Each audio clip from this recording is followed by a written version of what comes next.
When you think about the character of Ant-Man, you might think of him as a loser with lame powers. The thing is, that's not the case.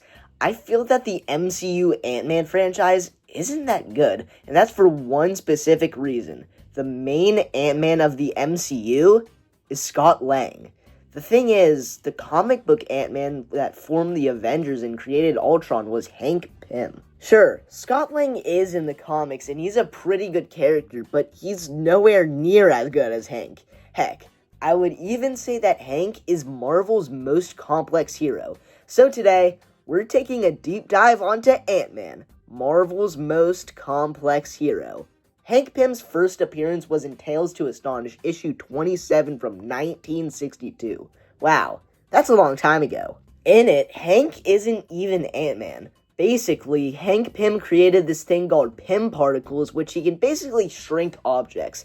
Hank then decided to test it on himself, and that did not go well. Hank was in an anthill, and he was worrying for his life. Eventually, when he got back to normal size, he thought that the particles were too dangerous, so he decided to get rid of it, so he put it down a sink. Yeah, I don't know that's the best way to get rid of a very dangerous science thing. And that was the end of the issue.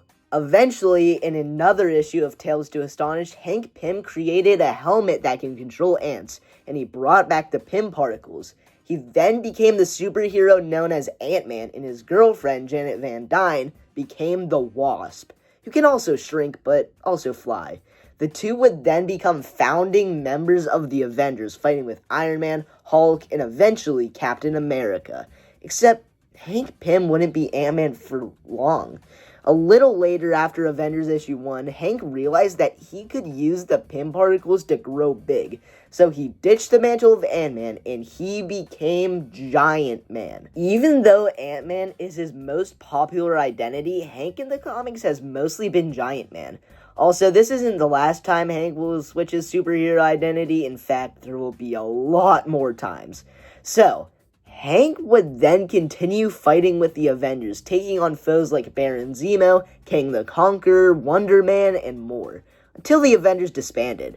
After the team went away, Captain America actually built a new team, consisting of him, Quicksilver, Scarlet Witch, and Hawkeye.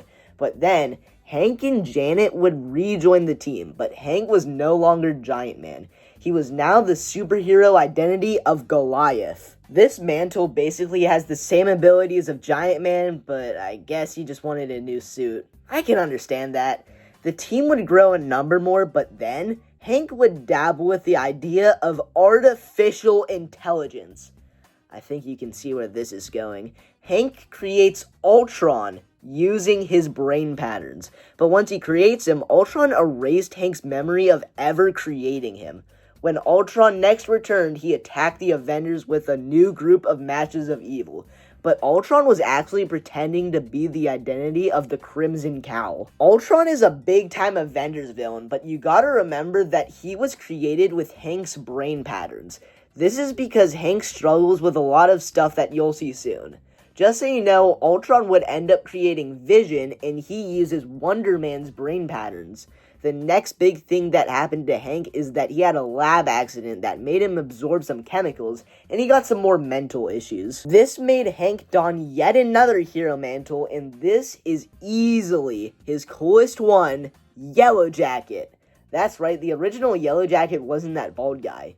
Yellowjacket would actually say that he killed Hank Pym, which he was lying, of course, and he actually proposed to Wasp.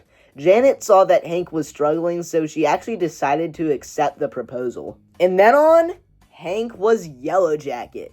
Hank's real personality would soon come back, but he would still use the Yellowjacket persona because, that's a really awesome suit. Also, Yellowjacket can both shrink and grow. I know, that's so crazy. How's that possible? But he can also fly and use different weapons. Remember how I said that Giant Man was Hank's most used persona? Well, I think I was wrong. It might be Yellowjacket. Anyway, back to the story. Yellowjacket would end up killing a villain, and Hank would end up possibly getting arrested. So he had an idea.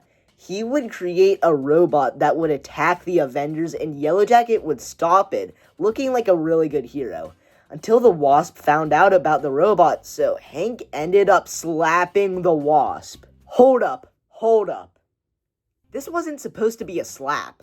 The writer, Jim Shooter, has said that this was supposed to be Yellowjacket flailing his arms in anger and he would accidentally hit Wasp. But the artist, Bob Hall, didn't understand what Shooter's vision was, and he didn't have enough time to change it, so it looks like an intentional slap. But it wasn't, so moving on. Hank gets arrested and divorces Wasp.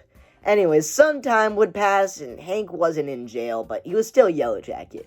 And again, it's because of his sweet suit. The Civil War comic event happened, and Yellowjacket was on Iron Man's side of it all, and he became a member of the 50-State Initiative. Soon after, the comic event Secret Invasion would happen, and multiple characters would be revealed to be a Skrull, and one of them would be Yellowjacket.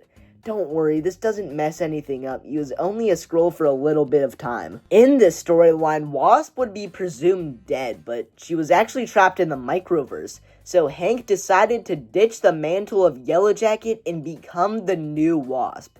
This was short-lived as Wasp would soon return, and Hank actually became Giant Man again, this time with an all-new suit that I actually think is really cool. I don't like it as much as the classic Giant Man design, but it's still really good.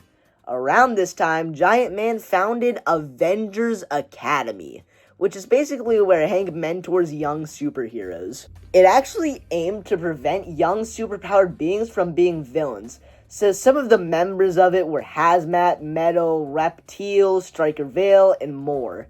You might be thinking that Hank's life is going a little too well, and you'd be exactly right. Avengers Academy wouldn't go on for long since the storyline Rage of Ultron would happen. So the descendants of Ultron, yes, I said the descendants of Ultron, try to do the usual supervillain thing until a new group of Avengers are there to stop them.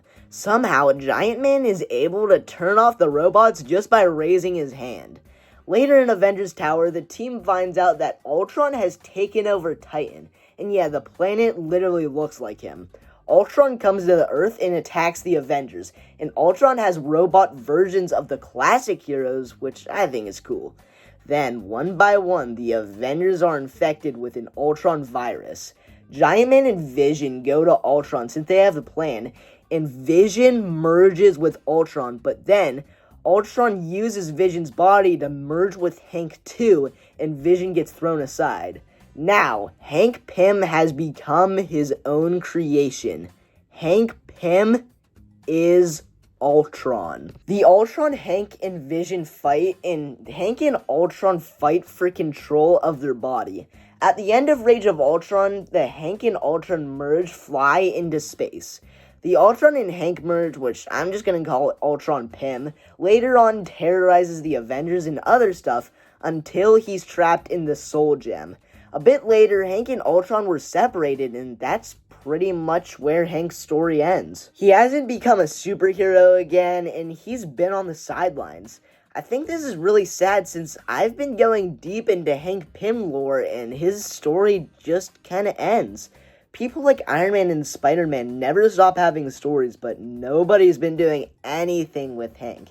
If I became the next Avengers writer or something, I would make him rejoin the Avengers and have the powers of both Ant-Man and Giant Man, since we're long overdue for that. Avengers Earth's Mightiest Heroes had Hank be both Ant-Man and Giant Man at the same time, and it's the most basic thing to do. Even the MCU did that.